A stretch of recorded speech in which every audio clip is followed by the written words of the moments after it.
Moin, lieve Lüd, da sind wir wieder mit der dirtigste Folge von Platt to go, unsere de Plattschubel. Dirtig Folge, uns Jubiläumsfolge, nicht zu glauben. Und zu diesem besonderen Anlass sind wir mal wieder rausgegangen aus dem Theater rein in die Stadt und sind hier am Hafen auf dem Feuerschiff. Denn im Ohnsorg-Theater, da läuft gerade Das Führerschiff von Siegfried Lenz. Und dazu haben wir uns zwei Gäste eingeladen, nämlich... Ich bin Ben. Und ich bin Nico. Und Ben und Nico, die spielen in Das Führerschiff die Rolle des Fred.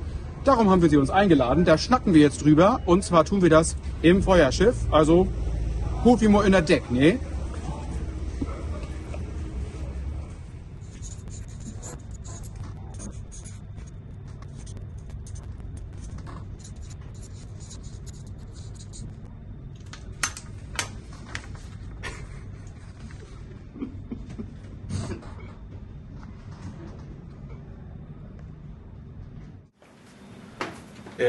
Sagt mal, ihr spielt jetzt im Feuerschiff in dem Stück. Ihr seid ja zwei, aber ihr spielt nicht zwei Rollen, oder? Ja genau, wir teilen uns die Rolle. Wir teilen uns nämlich die Rolle des Freds. Das ist der Sohn des Kapitäns des Feuerschiffs. Warschau. Und ja, wir sind deswegen auch ein Teil des Konflikts. Wir haben so einen Vater-Sohn-Konflikt dann in dem Stück und wir teilen uns die Rolle eben, weil wir gleichzeitig noch in der Schule sind und das im Abitur ist es dann viel einfacher, ja, ein bisschen genau aufzuteilen. Genau.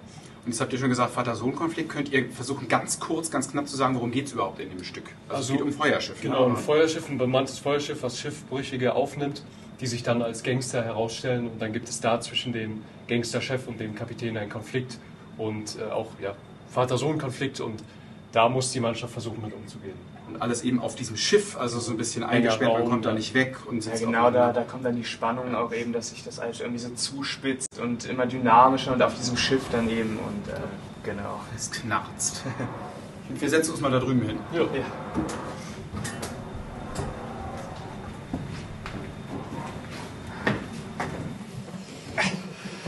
So, ein Feuerschiff, ein Führerschiff, haben wir gerade gesagt, ist das. Erklärt doch mal, was ist überhaupt ein Feuerschiff? Ein Feuerschiff ist eigentlich, soweit ich weiß, einfach ein bemanntes oder unbemanntes Schiff auf See, was der Seefahrt zur Navigation dient, also so eine Art schwimmender Leuchtturm. Genau. Genau, also mancher denkt ja vielleicht, es ist ein Löschboot. Nein, es ist ein schwimmendes Leuchtfeuer. Darum Feuerschiff. Leuchtfeuer, ein schwimmender Leuchtturm. Ich Genau. glaub, Lichtschiff ist ja auch ein Begriff. Lichtschiff, Feuerschiff, genau. Und wir sitzen jetzt hier tatsächlich in einem Feuerschiff. Heute ist es aber ein Restaurant und ein Hotel. Aber es ist trotzdem ein Feuerschiff. Da hinten ist die Ankerkette, da unten sind noch die Maschinen. Wir sind hier im Maschinenraum. Ist das genauso wie das Bühnenbild, oder? Ja, ich finde, das trifft es eigentlich ganz gut. So. Also man hat echt einige Elemente so gefunden, die auf der Bühne auch sind und das ist ja sowieso total cool auf der Bühne umgesetzt wurden, auch mit der Drehbühne. Das wird da ganz spannend, der Innenraum von dem Außen und man wird da echt gut reingesogen und diese Atmosphäre entsteht. Genau. Zu der Atmosphäre, das hat ja bestimmt auch was mit der Sprache zu tun. Wir haben natürlich Plattdeutsch in dem Stück, logischerweise. Was trägt das zu der Atmosphäre bei? Oder vielleicht erstmal vorne angefangen, das ist euer wievieltes Stück am Ohnsorg-Theater? Unser viertes, ne? Ja genau, ja, das vierte mittlerweile. Also Mann im Strom, dann Jugendclub, Krabbert und Sommernachtstraum und jetzt Feuerschiff. Genau. Unser plattdeutscher Nachwuchs. Wie ist denn das jetzt? Wie war das, als ihr das erste Mal Plattdeutsch gespielt habt? Das war in Mann im Strom, da haben wir ja auch zusammen das Plattdeutsche geübt. Wie ist das heute anders? Wie war das beim ersten Mal für euch? Ja, also es war irgendwie so, dass man erst wieder reinkommen musste in diese Sprache, in das Sprechen und dann noch angefangen hat, einfach viel plattdeutsche Texte zu hören. Durch die Proben hat man viel Plattdeutsch gehört und dann wurde es eigentlich von Probe zu Probe irgendwie leichter, fand ich, dann selber zu sprechen und auch zu verstehen und genau. Ja.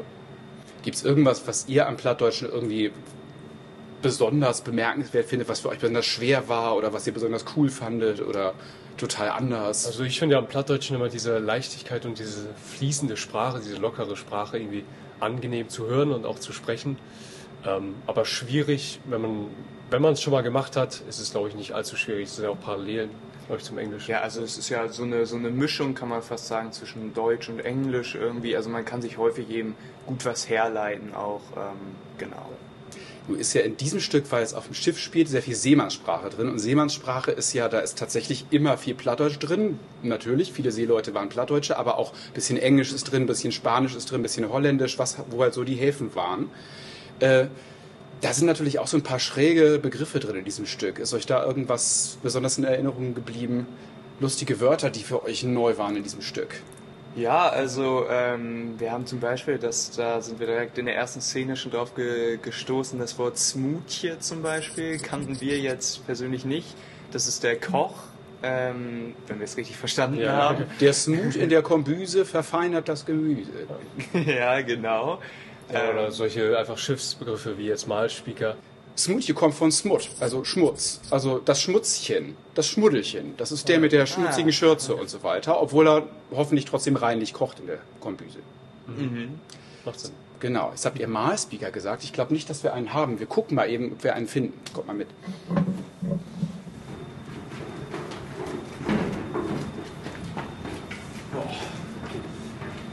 So, du hattest eben noch gesagt Malspeaker. Ben, was ist ein Malspeaker? Ein Malspeaker ist, glaube ich, einfach ein Handwerksgerät auf einem Schiff, was vor allem zum Spleißen, glaube ich, von Seilen zuständig ist. Das besteht ja so aus Stahl und sozusagen so ein Stahldolch, könnte man es auch nennen.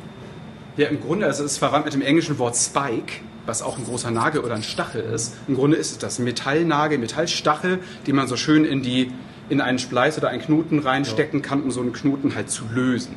Malspeaker haben wir jetzt nicht gefunden, aber guck mal, Nico, da oben hängt ein Tau. Ja. Also, Hier.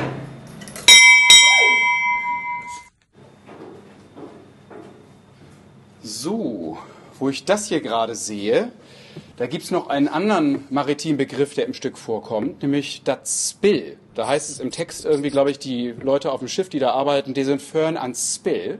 Kann man jetzt erst denken, Spill, Plattdeutsch heißt ja Spiel. Spielen die da Karten oder was für ein Spill ist da gemeint? Nee, in dem Fall ist das sozusagen so eine Winde, also so eine Winde, mit der man dann diese Kette eben hochziehen kann und damit auch den Anker hochholen könnte. Genau, also die Ankerwinde, das Ankerspill. Und Spill oder Spille, kann man auch sagen, auf Hochdeutsch kommt von Spindel. Also genau wie beim Spinnrad. Es ist einfach, und der Unterschied ist zu einer normalen Spule oder sowas. Bei einer Spule wird ja die Kette aufgewickelt und bei so einer Winde, da läuft die da quasi nur drüber. Die wird einfach nur und wird dann weitergelaufen. Und dann seht ihr, kommt die ganze Kette hier hinten wieder raus sozusagen. Und der Anker ist gelichtet. So, wir haben hier noch eine Bühne gefunden im Feuerschiff. Es gibt also ein Theater im Feuerschiff und am Ohnsorg, da gibt es ein Führerschiff im Theater. Also einfach andersrum. Und das Führerschiff, das könnt ihr im Ohnsorg noch sehen bis zum 13.04. genau. Bis zum 13.04. habt ihr noch die Chance, Ben und Nico als Fred im Führerschiff zu sehen. Wir bedanken uns außerdem, dass wir hier auf diesem Feuerschiff heute drehen durften. Wir sind hier ja zu Gast. Das Feuerschiff liegt am Baumwall in Hamburg. Das ist ein Hotel. Ihr könnt hier übernachten, ihr könnt hier was essen. Es ist ein Restaurant. Vielen Dank, dass wir hier sein dürfen. Und vor allem vielen Dank an Yo Lewe-Tokigers. Plat2Go ist jetzt 30 Folgen lang gelaufen. Wir haben ja in der Pandemie angefangen. Und jetzt machen wir Daddle-Du mit diesem langen Format, aber kein Bang. Wir haben uns schon neue Formate ausgedacht, da kommen wieder Videos, kürzere Sachen, neue Sachen, andere Sachen, seid gespannt. Vielen Dank auch für eure Fundstücke, für eure Fragen, dass ihr so lange zugeguckt habt. Wahnsinn, hätten wir nie gedacht. Und zum Abschluss gibt's jetzt nochmal was Besonderes. Ihr kennt alle unsere Verabschiedung, Holt Jo Fuchtig. Und davon gibt's die lange Version, die habe ich von meinem Opa gelernt. Und die jetzt auch nochmal für euch. Ben und Nico können die schon. Hol die Steve. Hol die fuchtig. Morgt wie alles mit der Wind. Und notfalls mit dem Ruck. Genau. Wenn ihr euch das noch nicht so schnell gemerkt habt, dann schreiben wir euch das nochmal drunter, damit ihr euch mit euren Freunden auch angemessen auf Plattdeutsch verabschieden könnt. Und in diesem Sinne, tschüss, holt Jo Steve, holt Jo Fuchtig, Mug wie alles mit der Wind und notfalls mit dem Ruck. Bet Anamol.